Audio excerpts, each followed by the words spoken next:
Olá, irmãos. E aí, tudo tranquilo com vocês?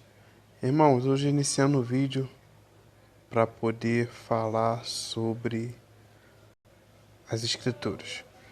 Como eu sempre falo para os irmãos, quando quiserem dar comentários, e sempre à medida que eu for fazendo os vídeos eu vou esclarecendo para os irmãos, vou passando as informações para os irmãos.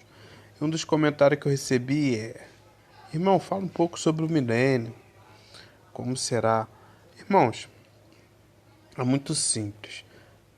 Para os irmãos que querem saber quando iremos entrar no milênio, falta pouco, muito pouco mesmo. Que é, assim que o Messias vir, entraremos no milênio. Irmãos, o que acontece? O que vocês têm que calcular é o seguinte. Os seguintes dias. Quando a besta, o oitavo rei, se assentar no trono dele, assumir o seu reinado na cidade das sete colinas, de onde ele vai reinar o mundo todo, estabelecendo um reinado único nesse mundo, embora embora 10 reis vão receber autoridade junto com ele, que esses 10 reis que serão estabelecidos por ele vai entregar toda a autoridade, todo o poderio desse mundo à besta, ela própria. O que acontece, irmãos? Esses 10 reis, como já foi falado nos hangouts, assista lá o canal do irmão Robert Smith, que vocês vão entender os 7 pedidos, os hangouts, coisas que vão acontecer sobre o Apocalipse, que hoje é o livro mais importante para todos nós. Então, meus irmãos, calcule os dias. Só um ênfase sobre os 10 reis. Os 10 reis, já foi falado que pode ser 10 presidentes, os 10 maiores presidentes do mundo, para poder reinar todas as partes do mundo inteiro, ou 10 líderes religiosos, menos o protestantismo, tá? Menos o do falso profeta, Elias, menos esse. Esse é a parte. Embora eles já estão unidos com a besta, com o catolicismo, eles estão numa falsa paz. E o falso profeta tem o poder desse mundo, né? Através do nome, fazendo as pessoas adorarem o nome da besta, Jesus Cristo. Mas isso vocês vão poder estar analisando os vídeos aí que eu tenho feito, os vídeos dos irmãos também. Então, meus irmãos, pode ser um exemplo, um líder religioso do budismo, um líder religioso do islamismo, um líder religioso do judaísmo, um líder religioso do espiritismo, as 10 maiores religiões do mundo, exceto o protestantismo. E eles faziam os 10 reis, 10 líderes religiosos para reinar o mundo junto com a besta. Ou, pelo que eu vejo aí, nos últimos dias, os presidentes do mundo inteiro têm ganhado muita, digamos assim, tem ganhado muita voz assim, no mundo. Também eu vejo uma grande possibilidade de ser os 10 maiores presidentes do mundo para poder reinar aí junto com a besta. Enfim, isso daí vai ser conforme ela vai preparar o reinado dela, que já está preparando a passos largos. Então, meus irmãos, notem, tem que calcular isso. Quando ela assumir o reinado dela nesse mundo, inicia os 1335 dias. De 1 a 1260 dias, haverá o testemunho das duas testemunhas. E é o momento também que os 144.000 conduz os irmãos, todos aqueles que estão na verdade, todos que quiserem ir para as montanhas, junto com eles, as ovelhas vão ir para os pastos verdejantes, onde o Pai e o Messias vão apacentá-los. Isso daí é através do Espírito. O Espírito do nosso Pai vai vir sobre os irmãos vão saber a hora certa que eles terão que ir. E 1290 dias será o reinado da besta nesse mundo.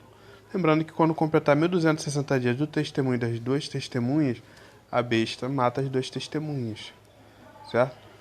E quando completar 1290 dias, o reinado da besta é o reinado da besta. E haverá os 1335 dias finais e o mundo volta a ser do Messias, que é o milênio. Então, vem o dia do nosso Pai, do nosso Messias. Nesse mundo, o que acontece?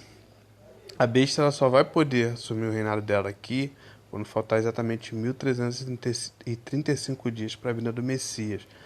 E quando completar esses 1335 dias é o momento que entra no milênio. O que o Messias vai fazer assim que ele vir na glória dos anjos dele?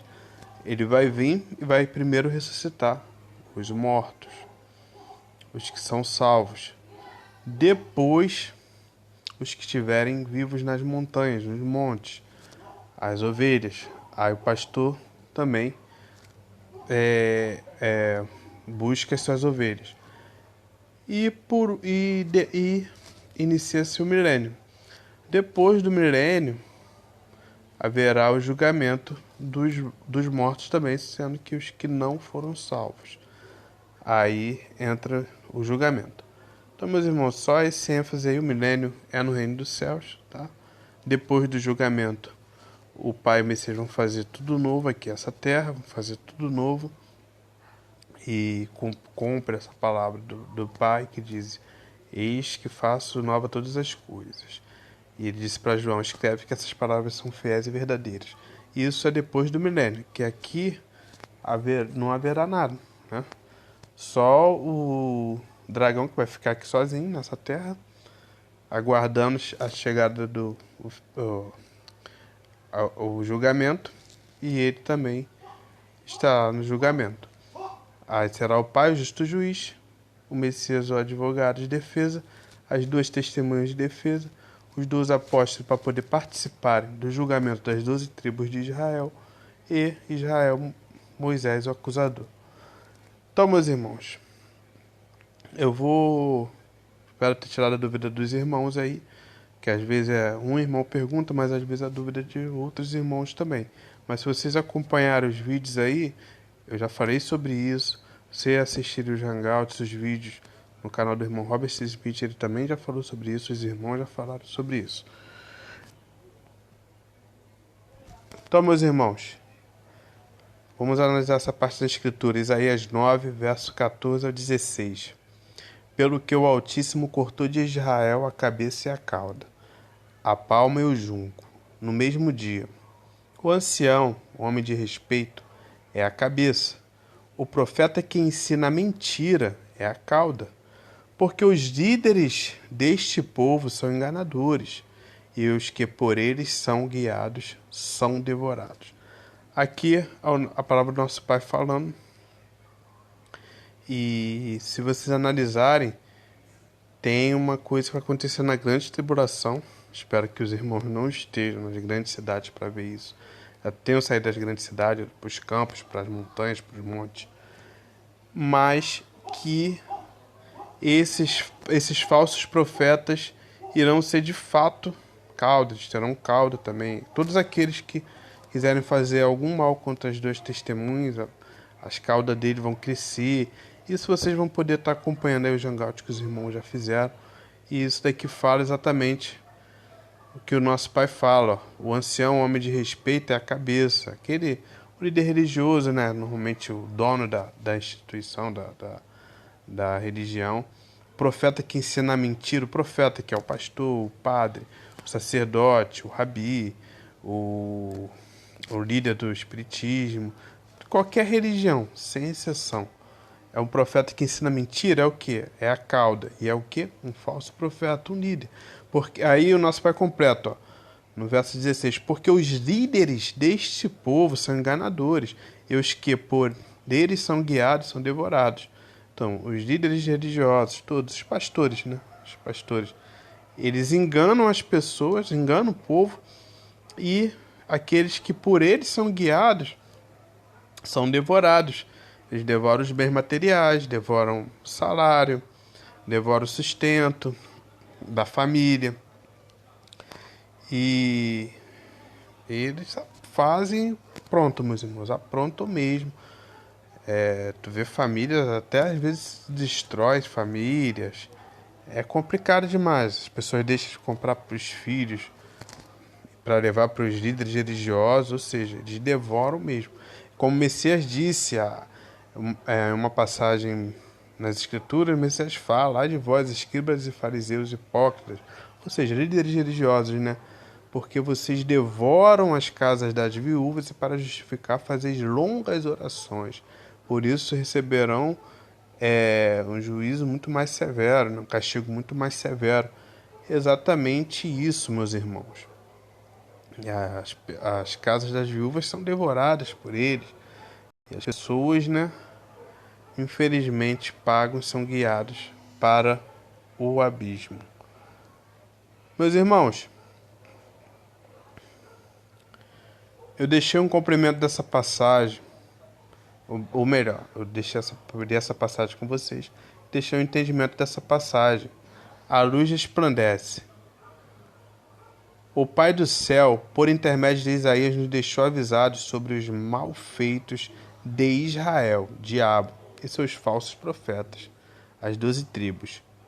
Infelizmente, muitos são enganados nas religiões. Os líderes do povo ensinam a mentira e a falsidade dos falsos profetas que estão na Bíblia. Por isso, os guias do povo e os profetas mentirosos são a cauda do diabo. Eles dominam e devoram o povo. As religiões são contra o Pai e o Messias. Abandonem as religiões e sigam o Messias em espírito e em verdade, tereis a vida. Ou seja, meus irmãos, se vocês quiserem ter a vida, sigam o Pai e o Messias em espírito e em verdade. Mas sair para fora das religiões, para não ser cúmplices dos pecados das religiões. Então, meus irmãos, é bem simples essa passagem aí para vocês. Quando eu falo aqui dos falsos profetas da Bíblia, que vocês têm que analisar que o Antigo Testamento da Bíblia tem muitos falsos profetas. Eu sempre ressalto no meu vídeo. Espero que os irmãos não fiquem nessa preocupação. Você está repetindo de novo, irmão. E eu estou repetindo, estou falando, porque eu sei que tem irmãos que assistem o vídeo pela primeira vez. Tem irmão, às vezes o vídeo é compartilhado e alcança uma pessoa que nunca assistiu. E ele pensa que eu estou querendo, as pessoas pensam que tem a Bíblia como livro santo. Mas aqui eu estou deixando claro que dentro da Bíblia tem a Escritura, mas tem muitos falsos profetas. Você pega os 10 mandamentos: amor ao Pai, amor ao próximo, crendo no Messias, não matarás, não roubarás, não dirás falso testemunho. Tu pega a base aos 10 mandamentos e tu analisa os profetas do Antigo Testamento da Bíblia, que vocês vão ver que 90% são falsos profetas e 10% são verdadeiros profetas. Você pode analisar a partir de Isaías e Jeremias, que o espírito é bem parecido. É o mesmo espírito, na verdade, é o mesmo espírito do Messias e dos apóstolos. Na verdade, eles são bem parecidos, né? Em palavras, em conduta, em ações. E aí vocês analisam. Então, meus irmãos, fica essa dica aí, analise aí se você está chegando no canal. Assista os demais vídeos, que eu sempre ressalto essas partes nas escrituras sobre os falsos profetas, para que os irmãos acautelem-se e não sejam enganados por nenhum deles. Beleza, irmãos? Vou ver se eu faço uma passagem aqui rapidamente com vocês, que é Mateus 6, verso 19 a 21. O Messias fala assim: não ajunteis tesouros na terra, onde a traça e a ferrugem tudo consomem, e onde os ladrões minam e roubam. Mas ajuntai tesouros no céu, onde nem a traça e nem a ferrugem consomem, e onde os ladrões não minam nem roubam. Porque onde estiver o vosso tesouro, aí estará também o vosso coração. Então, meus irmãos, essa passagem é muito importante, como vocês falam, para a gente não ficar se preocupando com os bens materiais aqui nesse mundo, né? Olha o mundo como está os dias de hoje, como já vem vindo já há um longo tempo, que as pessoas às vezes colocam os pensamentos, o entendimento delas nas coisas materiais e esquecem das coisas espirituais, que é para a vida, que é aqui como os apóstolos falaram, né? O mundo passa bem com as suas cobiças, mas aquele que faz a vontade do Pai e do Messias permanecem para sempre. Irmãos, eu deixei o entendimento dessa passagem também, a luz resplandece. O Messias nos ensinou a não buscar riquezas neste mundo, porque aqui os ladrões roubam, e também os bens materiais são destruídos pela traça e a ferrugem. O Messias nos ensina a juntar tesouro no céu, porque lá é eterno e não tem ladrões para roubar. O nosso entendimento deve ser sempre nas coisas do céu, na vontade do Pai e o Messias. Sendo nosso entendimento neles, com eles estará nossa recompensa. Aquele que tiver de sobra, reparta com quem não tem. Alimentem os famintos, espiritualmente e fisicamente. Assim a justiça sobe junto ao Pai e ao Messias. Então, meus irmãos, é bem simples aí o ensinamento, a doutrina do nosso Rei, do nosso Messias, que reina no céu e em breve há de vir com poder e grande glória. Meus irmãos, eu quero deixar essa passagem aqui com os irmãos e deixar essa outra para uma próxima oportunidade, que é em Isaías 10, do verso 1 ao 3. Eu vou deixar para uma próxima oportunidade, eu vou concluir esse vídeo aí. Valeu, irmãos. Agradeço por ter acompanhado esse vídeo.